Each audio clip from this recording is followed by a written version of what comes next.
오늘 설교의 제목은 가만히 있어서 여호와의 구원을 보라.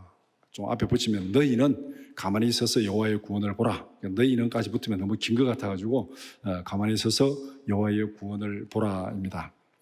우리가 여행을 할 때나 또 뭐 등산을 할 때나 전혀 처음 가본 길, 가보지 않은 길은 갈 때 가이드가 필요합니다. 그래서 앞에서 이제 인도를 하면은 우리가 편하게 이렇게 따라가는데, 요새 우리가 운전할 때 이 운전 가이드, 내비게이션이 다 차에 붙어 있습니다. 그런데 이 내비게이션이 때때로는 이해되지 않는 길을 안내할 때가 있습니다. 가다 보면 이 길이 아닌데 왜 이 길로 가지? 그럴 때가 종종 있습니다. 그런데 우리가 친숙한 길, 넓고 빠른 길 두고 골목길로 있는데 할 때 그래도 우리가 좀 마음이 불안해지는 거죠. 이 길이 아닌데 왜 이 길로 갈까? 이렇게 불안하면서 조마조마하면서 이렇게 따라가는데, 나중에 보면은 그것이 막힌 길을 피해가는 가장 안전하고 빠른 길이었다. 그럴 때가 있습니다. 요새는 이게 좀 기술이 발달해가지고 내비게이션이 실시간 딱 안내해서 앞에 사고가 나면은 좀 피해가게 인도하고 이렇게 되니까 예상하지 못한 고속도로 가다가도 우회하세요 뭐 이렇게 될 수 있어요. 왜 이러지? 그러니까 우리는 그 앞을 못 보지만은 이 GPS가 그 앞을 다 보고 이렇게 인도하는 경우들이 있습니다. 우리가 믿음으로 살아가는 길에도 이런 일을 종종 경험하게 됩니다. 하나님이 인도하시는 길이 때로는 이해가 되지 않고 막다른 길처럼 보일 때가 있습니다. 하나님, 왜 이 길로 인도하지? 왜 이런 일이 내게 닥치지? 하여간 좀 뭔가 이해가 안 되는 그런 일이 있을 수도 있습니다. 그러나 하나님은 우리가 보지 못하는 것을 보시고 우리가 알지 못하는 길을 알고 계십니다. 그렇기 때문에 하나님은 저 앞에까지 다 보시고, 우리는 여기서 보니까 앞에밖에 안 보이잖아요. 근데 하나님은 전지전능하신 시각에서, 관점에서 보니까 저 앞에까지 다 보시고 멀리까지 보시고 이 길로 가는 게 맞다, 이렇게 인도하는 거죠. 그러니까 그것이 우리의 눈앞에 있는 상황을 놓고 보면은 이게 안 맞을 수 있습니다. 근데 여기는 안 맞지만은 저 앞에 있는 상황 보면은 지금 돌아가는 게 맞다, 이런 경우들이 우리의 삶에 많이 있을 수 있습니다. 오늘 본문이 바로 그런 상황을 우리에게 말씀하고 있습니다. 출애굽기 14장 1절에서 14절을 함께 읽었습니다. 이스라엘 백성은 영적 내비게이션의 오류처럼 보이는 그런 상황에 직면했습니다. 애굽에서 나와서 약속의 땅으로 가야 되는데 바닷가 막다른 골목에 진을 치게 되었습니다. 그래서 이스라엘 백성들이 생각할 때 왜 이런 일이 벌어지지? 이렇게 가면 안 되는데, 바로 가야 되는데 왜 바닷가로 가가지고 여기에 진을 치라 할까? 이스라엘 백성들은 도무지 이해가 되지 않은 그런 상황이 오늘 이 본문에서 벌어지고 있습니다. 왜 이런 일이 일어났는가? 왜 이런 일이 일어났는가? 질문이 생기잖아요. 왜 이런 일이 일어났는지 오늘 이 말씀을 통해서 함께 살펴보고자 합니다. 이 말씀을 세 부분으로 나누어서 살펴보고자 합니다. 첫 번째는 막다른 길로 이끄시는 하나님입니다. 1절에서 4절 말씀. 하나님은 이스라엘에게 비하히로 바닷가에 진을 치라, 그렇게 명령합니다. 지명을 딱 지어서 바닷가에 진을 치라. 이거는 전략적으로 대단히 불리한 곳입니다. 앞에는 바다가 있고 뒤에는 광야가 있습니다. 뒤에서 군인들이 추격해오면 도망갈 길이 없잖아요. 항상 뭔가 진을 칠 때 앞에 도망갈 길을 딱 열어놓고 해야 안전한데 도망갈 길이 없습니다. 거기에 진을 치라, 그렇게 하나님이 명령하셨습니다. 그런데 이것은 하나님의 실수가 아니라 하나님의 의도적인 계획입니다. 하나님께서 거기에 진을 치라 할 때는 다 의도가 있어서 그렇게 거기에 진을 치라는 명령했습니다. 바로가 이스라엘이 광야에 갇혔다고 오판하기 위해서 그를 유인하기 위한 것입니다. 그 바닷가에 진을 치니까 바로가 생각할 때 요거는 완전 도안에 든 쥐다, 우리가 따라가면은 한 놈도 도망가지 못하고 다 잡을 수 있다, 그렇게 해가지고 이제 오판하게 해가지고 바로를 그리 유인하기 위한 하나님의 의도된 계획이었습니다. 하나님은 우리가 이해하지 못하는 길로 인도하실 때도 있습니다. 하나님이 이스라엘을 막다른 길로 인도하신 것은 그의 영광을 드러내기 위함입니다. 우리가 살아가면서 믿음으로 살았는데 때로는 굉장히 힘든 길을 만날 수 있습니다. 믿음으로 살고 순종하면서 그렇게 애를 썼는데 비아이롯과 같은 한계 상황에 직면할 때도 있습니다. 그러나 그곳은 실패의 자리가 아니라 하나님의 영광을 경험하는 장소인 줄 믿습니다. 우리가 잘못해가지고 우리가 범죄해가지고 불순종해가지고 그렇게 된 것은 하나님께서 거기서 회개하고 돌이키라고 그렇게 하나님 인도하신 것이고, 우리가 하나님 앞에 기도하고 순종하고 정말 믿음대로 살려고 애를 쓰면서 그렇게 살았는데도 불구하고 뭔가 예상하지 못한 그런 막다른 골목, 힘든 길, 고난의 길로 갈 때도 있습니다. 이때는 이것이 하나님의 실패가 아니고 나의 실패가 아니고 그 자리에서, 그 상황에서 하나님께서 영광을 드러내기 위한 것이다. 그렇게 성경은 늘 말씀합니다. 그래서 이 둘을 비교하면은 우리가 고난의 인생, 야곱이 당하는 고난, 야곱은 엄청난 고난의 인생을 걸어갑니다. 야곱이 당하는 고난의 특징은 그의 잘못을 고치기 위한 하나님의 징계의 고난입니다. 속이고 잔머리 굴리고 하는 이거를 고치라고 하나님이 20년 동안 그 징계 연단의 고난을 줍니다. 근데 요셉이 당하는 고난, 요셉은 고난 당할 이유가 없어요. 너무나도 잘했어요. 근데 고난 당합니다. 이 고난은 뭐냐? 요셉이 잘못을 고치기 위한 것이 아니고 그 고난을 통해서 하나님이 영광을 드러내기 위한 고난. 그러니까 우리에게는 고난은 두 중에 하나입니다. 둘 중에 하나. 내가 고난이 닥쳤다. 뭐를 생각하면 되냐? 일단 내가 하나님 앞에 잘못한 것이 뭐냐?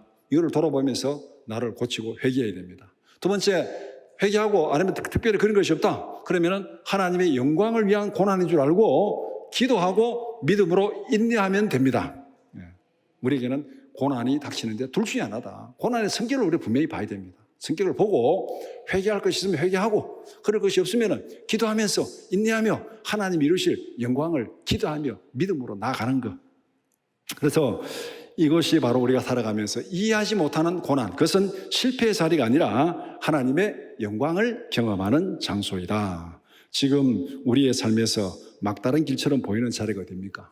여러분들이 살아가면서 정말 이 인생이 막다른 골목이다. 이 막다른 골목이다. 우리에게는 크고 작은 그런 문제들이 있을 수 있습니다. 우리의 계산에 맞지 않는 상황을 마주할 때 영적인 혼란과 불안이 찾아옵니다. 운전할 때 이 길이 아닌데 내비가 다른 길을 내가 알지 못한 길다 하면은 불안하고 맞나? 이런 불안이 생기는 것처럼 우리의 믿음의 삶에도 마찬가지입니다. 내가 예상하지 못한 그런 상황이 닥치면은 우리에게 불안과 혼란이 생깁니다. 그 상황에서도 우리도 욥과 같이 관점과 질문을 바꾸어야 됩니다. 우리가 정말 예상하지 못한 믿음으로 살아가는데 왜 이런 어려움이 닥칠까? 믿음으로 살아가는데 왜 이런 고난이 닥칠까? 이런 상황이 닥쳤을 때 우리가 어떻게 해야 되는가? 그 상황에서 우리의 관점과 질문을 바꾸어야 됩니다. 요셉처럼. 그 요셉이 어떻게 했는지 창세기 45장 3절 이하 말씀 같이 보겠습니다. 요셉이 형들에게 이르되 내게로 가까이 오소서. 그들이 가까이 가니 이르되 나는 당신들의 아우 요셉이니 당신들이 애굽의 판자라. 당신들이 나를 이곳에 팔았다고 해서 근심하지 마소서. 한탄하지 마소서. 하나님이 생명을 구원하시려고 나를 당신들보다 먼저 보내셨나이다. 자, 요셉의 입장에서 보면은 요셉은 정말 하나님 앞에 믿음이 좋았고 아버지의 심부름 잘했고 의롭게 살았습니다. 그런데 형들의 시기를 받아서 죽을 뻔했고 애굽의 노예로 팔려갔습니다. 요셉이 볼 때는 막다른 골목으로 간 거잖아요. 아버지와 생입을 하고 가족에 쫓겨나가지고 지금 애굽의 노예로 팔려갔어요. 그럼 요셉은 한탄할 수 있습니다. 하나님, 왜 나를 이곳으로, 어떻게 해서 내가 하나님 앞에 믿음대로 살았는데, 하나님과 동행했는데, 기도 생활 잘했는데, 하나님, 왜 내게 이런 일을, 정말 일평생 원망하고 한탄하며 좌절하며 살아갈 수 있는 그런 상황이었습니다. 그런데 오늘 본문에서 요셉은 그 모든 과정에 애굽의 보디발의 집에 노예로 있을 때도 하나님이 함께 하심을 깨달았고, 창세기 39장 보면 그 얘기 나오거든요. 그 다음에 감옥에 들어갔을 때도 하나님이 함께 하심을 깨달았고, 자기의 삶을 통해서 하나님이 함께 하신다는 것을 깨달았어요. 그러면서 요셉은 자기의 상황을 재해석하는 겁니다. 그러면서 오늘 그 재해석하는 장면이 오늘 이 본문의 형들을 만났을 때 요셉이 뭐라고 말하느냐? 나는 요셉이다. 당신들이 애굽의 노예로 판 요셉이다. 나 노예로 팔려왔다. 너들 내게 잘못했다. 그러나 걱정하지 말아라. 당신들이 노예로 판 것이 아니고 오늘날처럼 하나님께서 이 많은 생명을 구원하기 위해서 하나님이 나를 여기에 먼저 보내셨다. 이 상황을 형들이 노예로 팔아가지고 내가 지금 인생 막다른 골목에 다다랐다 그렇게 말하지 않고 많은 생명을 구원하기 위해서 하나님이 나를 먼저 보내셨다. 완전히 관점이 달라지고 질문이 달라지고 해석이 완전히 달라진 거예요. 하나님 앞에 믿음으로 살았는데 왜 이런 고난이 닥쳤느냐? 거기서 하나님 왜 이런 고난? 원망 불평이 아니라 하나님 이곳에서 하나님이 이루실 영광이 무엇입니까? 이 질문을 하면서 하나님 앞에 이 상황을 완전히 다르게 이해를 한 겁니다. 노예로 팔려온 것이 아니고 많은 생명을 구원하기 위해서 하나님이 나를 먼저 보내신 것이다. 그렇게 요셉은 고난 가운데서 막다른 골목에서 관점을 바꾸고 질문을 바꾸었습니다. 왜 나를 이런 상황에 하나님 던졌습니까? 여기서 이런 질문이 아니라 우리도 이 요셉과 같은 때로는 그런 고난을 닥칠 때, 이해하지 못한 고난을 닥칠 때 우리 안에 이런 질문이 생기잖아요. 왜 나를 이런 상황에, 왜 내게 이런 고통이, 왜 내가 이런 일을, 이 질문을 할 것이 아니라 여기서 하나님이 보여주실 영광은 무엇입니까? 이 일을 통해서 하나님이 드러내실 영광은 무엇입니까? 이 고난을 통해서 하나님께서 무슨 영광을 드러내시기를 원하십니까? 그 영광을 기대하면서 기도하면서 하나님 앞에 꿋꿋이 견뎌나가는 것, 이것이 바로 1절에서 4절 하나님의 의도된 계획 안에서 우리에게 이해되지 않지만 그 모든 상황을 헤쳐나가는 믿음의 기름을 분명히 보여주고 있습니다. 하나님은 자신의 살아계심과 영광을 온 천하에 드러내기 위해서 때로 자기 백성을 인간의 눈에 막다른 길로 보이게 하는 그 길로 인도할 수도 있다는 것입니다. 우리에게 성도들에게 막다른 길로 보이는 그 길로 인도할 수 있지만 그러나 그것이 결국은 하나님의 영광을 드러내기 위한 하나님의 의도된 계획이라는 것입니다. 오늘 이 말씀을 생각하면서 우리 믿음으로 선포하겠습니다. 하나님이 인도하시는 길이라면 막다른 길도 영광의 길이 된다. 아멘입니까? 네, 요셉의 길이 막다른 길이었어요. 노예로 팔려가고 죽음의 길이었어요. 그러나 그 길이 영광의 길이었습니다. 요셉에게도 영광의 길이었고 이스라엘 백성들의 영광의 길이었고 애굽에도 영광의 길이었고 모두에게 영광의 길이었습니다. 막다른 길로 이끄시는 하나님은 다 의도가 있고 계획이 있음을 믿어야 됩니다. 두 번째는 바로의 추격과 백성들의 불안입니다. 이스라엘이 떠나자 바로의 마음이 변했습니다. 떠나보낼 때는 장자가 죽고 막 가축 죽고 하니까 막 다 죽음이 없으니까 야, 아이 못 살겠다, 가라 하고 다 보냈어요. 떠나고 나니까 생각이 바뀐 거예요. 와, 우리가 왜 이런 일을 했지? 너무 손해인데. 우리 속담에 화장실 갈 때 마음하고 올 때 마음하고 다르다는 말이 있죠. 그래서 지금 바로의 마음이 딱 그 마음입니다. 애굽의 온 병거와 선발된 최정예 병거 600대를 이끌고 이스라엘을 추격합니다. 이스라엘은 완전히 포위된 상태입니다. 이스라엘이 걱정했던, 이스라엘이 불안해하던 그 상황이 닥치고 말았습니다.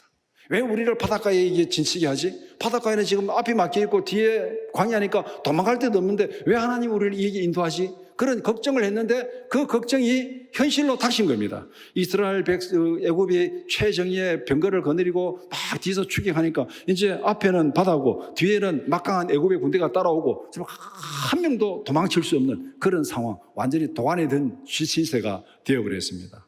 이것은 영적으로 보면은 구원받은 성도를 향한 세상과 사탄의 공격이 집요함을 보여줍니다. 이스라엘 백성들이 구원받아 나왔잖아요. 애굽이 그렇게 징계를 받고 심판을 받고 다 내보냈잖아요. 그러면 그대로 놔두면은 자기들도 덕이고 이스라엘도 덕일 텐데 또 그냥 이거는 이 사탄의 세력은 이걸 또 두고 보지 못합니다. 죽을지라도 달라붙어가지고 또 이렇게 괴롭히는 그것이 오늘 우리 상황 가운데 벌어지는 그런 모습입니다. 오늘 우리에게도 믿음으로 살려고 하면은 주위에서 온갖 방해 세력들이 공중권세 악한 영들의 세력들이 우리를 방해하고 미워하고 위협하고 협박하는 그런 일들이 많이 벌어집니다. 하나님의 백성도 현실적 위협 앞에서 불안과 두려움을 느낍니다. 우리의 삶에도 문제가 여러 방향에서 동시에 몰려올 때가 있습니다. 우리 그런 경우들 많이 있잖아요. 문제 하나 터지면 막 이것저것 막 같이 몰려와가지고 정말 이거 감당 못하는 그런 일들이 우리에게 벌어질 수 있습니다. 죄악된 습관을 끊고 믿음으로 살려고 할 때 세상의 유혹이 더 거세집니다. 모든 일이 다 그렇죠. 우리가 살아가면은 다 믿음으로 살려고 하고 뭔가 좀 바라려면은 옆에서 유혹하는 게 많습니다. 여러분들 꼭 음식에 다이어트 하려고 하니까 먹을 일이 많잖아요. 예, 믿음이 이래도 늘 우리가 뭔가 좀 바라려고 그러면은 여러 가지 저런 유혹들이 많이 있습니다. 이럴 때 밀려오는 세상의 위협에 압도되지 않는 영적인 분별력이 필요합니다.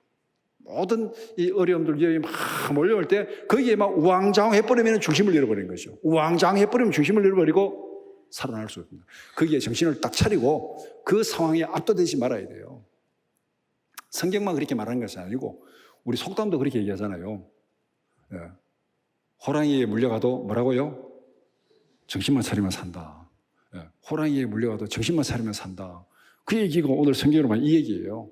막 여러 가지 고난이 압도되게 막 밀려와도 거기서 정신 잃지 말고 정신 똑바로 딱 차리고 상황에 압도되지 않고 영적인 분별력을 가지면은 거기서 하나님의 인도하심을 보게 된다는 것입니다. 두려움 자체가 문제가 아니라 두려움 속에서 무엇을 보느냐가 중요한 겁니다. 두려움 자체가 문제가 아니라 두려움 속에서 무엇을 보느냐, 그것이 중요한 거예요.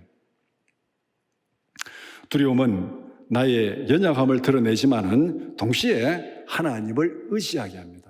우리 마음속에 믿음으로 살아가지만은 우리는 다 우리에게 사실 두려움이 있잖아요. 염려가 있잖아요. 염려하지 말아라. 항상 기뻐하라. 쉬지 말고 기도하라. 항상 기뻐하고 항상 쉬지 말고 기도하는데 그래도 염려가 남아있잖아요. 두려움이 남아있잖아요.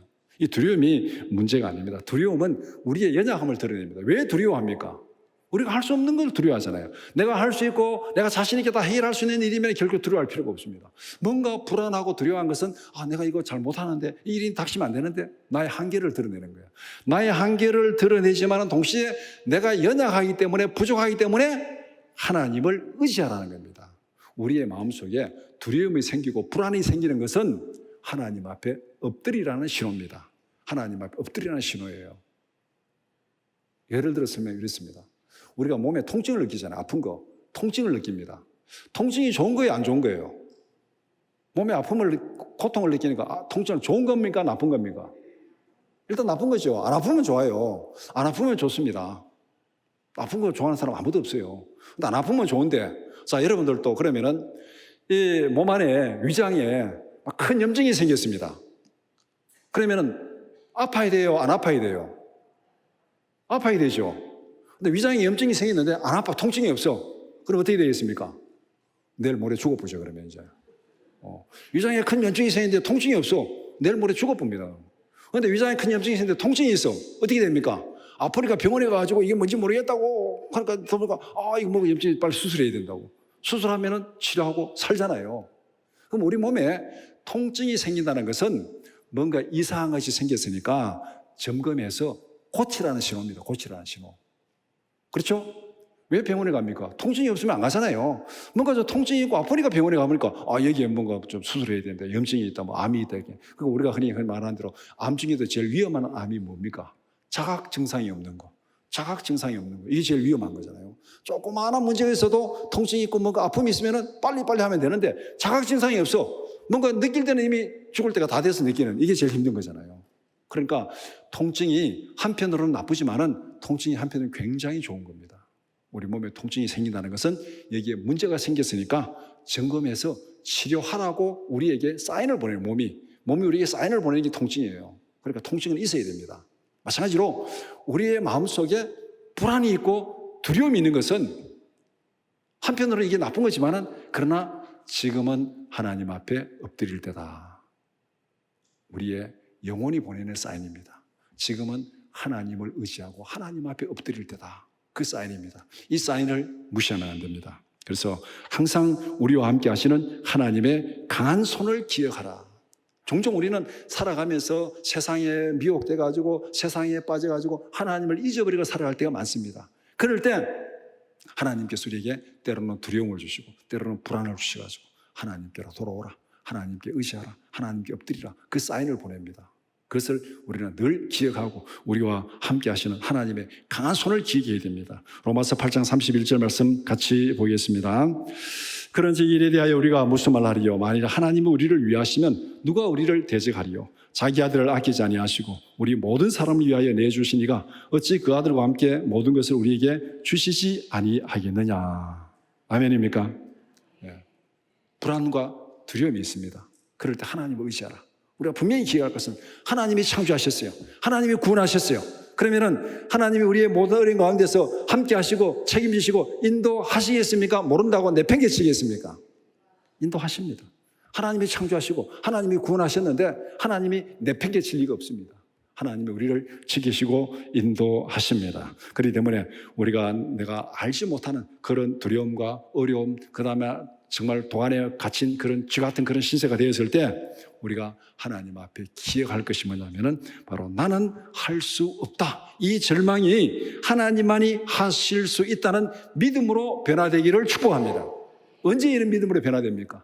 나를 보는 것이 아니라, 상황을 보는 것이 아니라 나와 함께 하시는 하나님을 볼 때 이렇게 전환됩니다. 그러니까 바로의 추격과 백성들의 그 불안, 그 가운데서 무엇을 보느냐? 두려움이 중요한 것이 아니고, 두려움이 문제가 아니고, 그 두려움 가운데서 무엇을 보느냐? 애국 군대를 보면은 두려워서 어떻게 할 수가 없어요. 그러나 그 가운데서 함께 하시는 하나님을 보면은 그 두려움이 믿음으로 변화될 줄 믿습니다.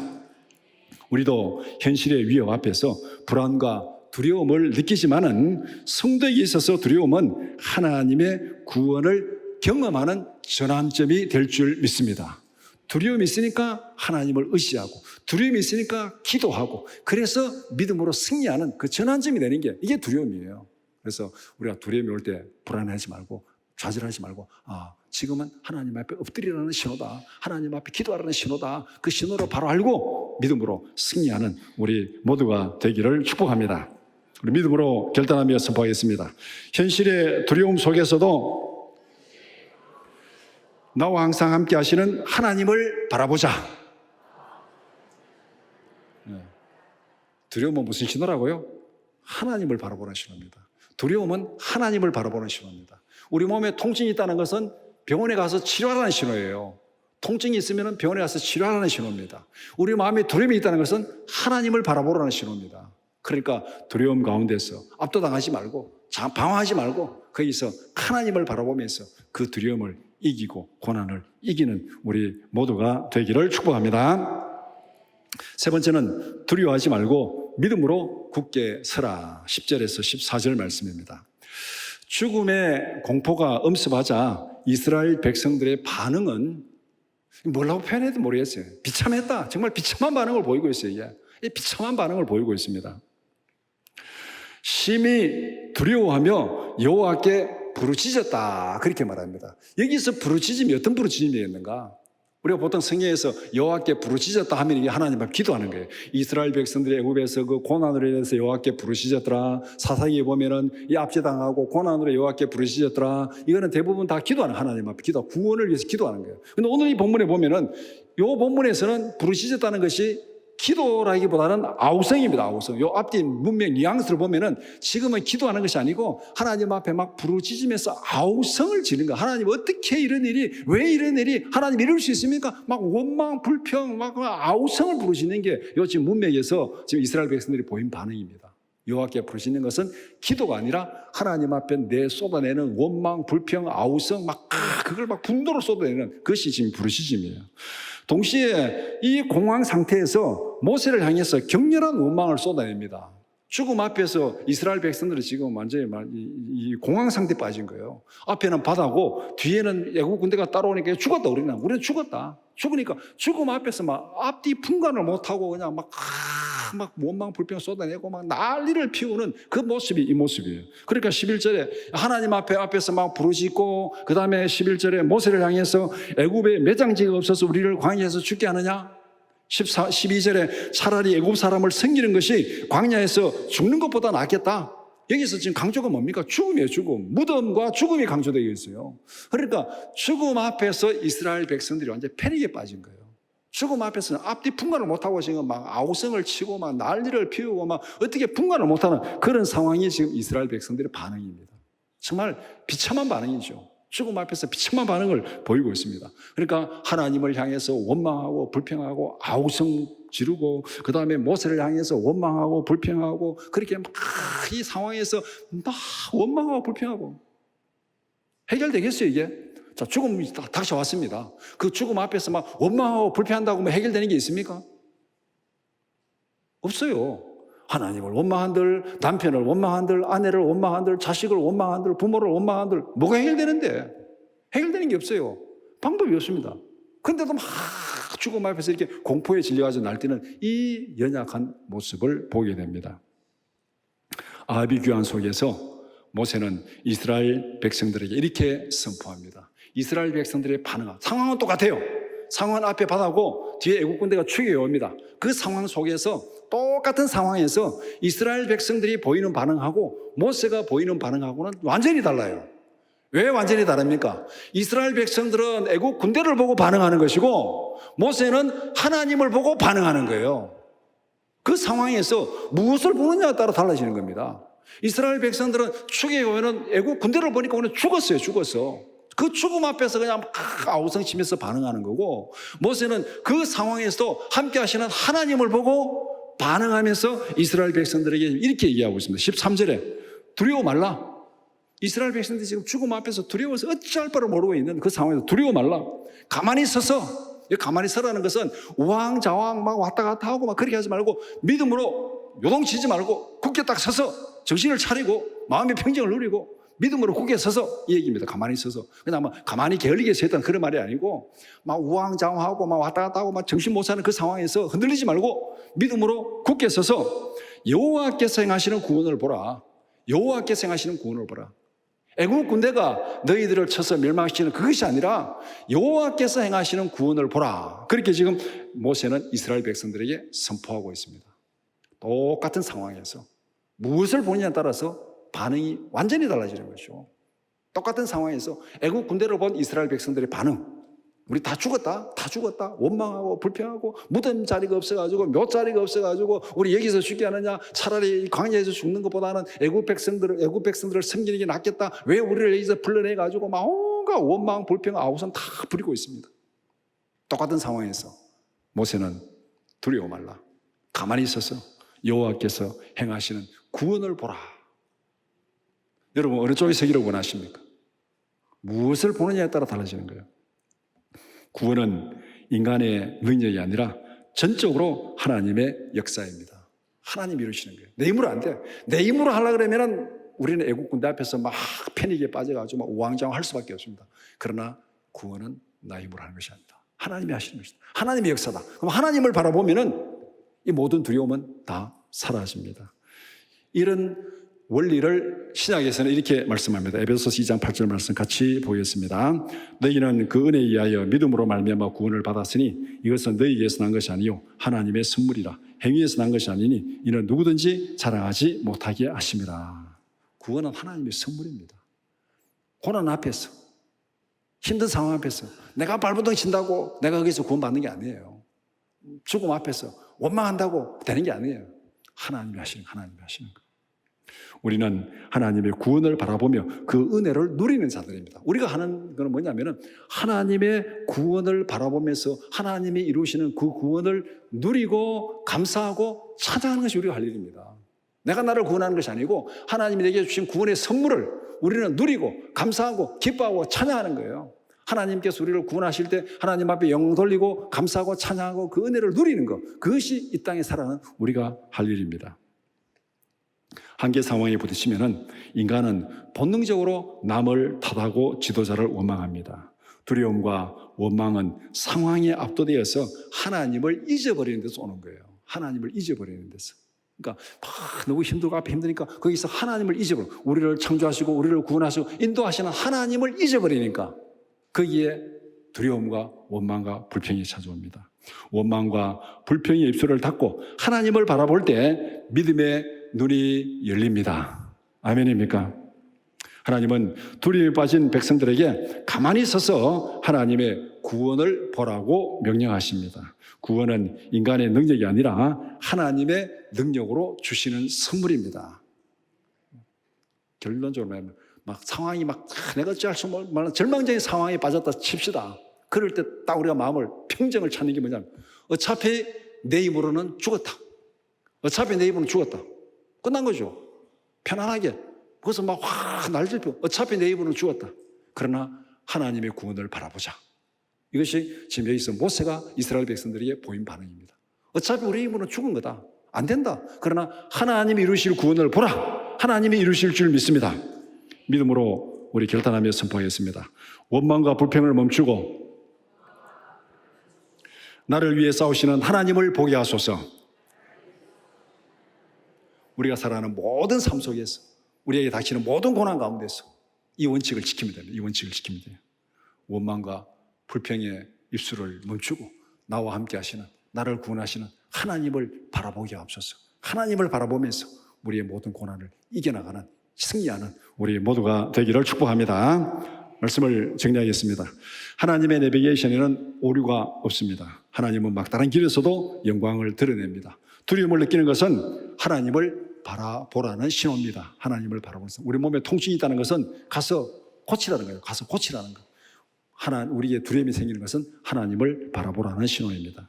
구원은 내가 아니라 하나님이 이루시는 것입니다. 하나님이 우리를 위하여 친히 싸우십니다. 믿음으로 굳게 서서 하나님이 행하시는 일을 보라. 막다른 길에 갇혔을 때 우리의 질문을 바꾸기를 원합니다. 나에게 왜 이런 일이 생겼는가? 원망하고 불평하지 말고 거기서 질문을 바꿔서 여기서 하나님이 보여주실 영광은 무엇인가? 기대하면서 하나님의 영광을 바라보는 우리 모두가 되기를 바랍니다. 그래서 두려움과 조급함을 내려놓고 하나님의 기적을 경험하는, 하나님의 승리를 경험하는 우리 모두가 되기를 축복합니다. 우리 함께 기도드리겠습니다. 첫 번째 기도할 제목, 인생의 막다른 위기 속에서도 하나님의 주권적 인도하심을 온전히 신뢰하게 하소서. 두 번째, 세상의 집요한 위협과 영적 공격 앞에서도 믿음의 용기를 잃지 않게 하소서. 세 번째, 위기와 두려움 속에서 터져나오는 원망과 불평을 멈추고 주님의 구원을 바라보게 하소서. 우리 다 같이 통성으로 기도드리겠습니다.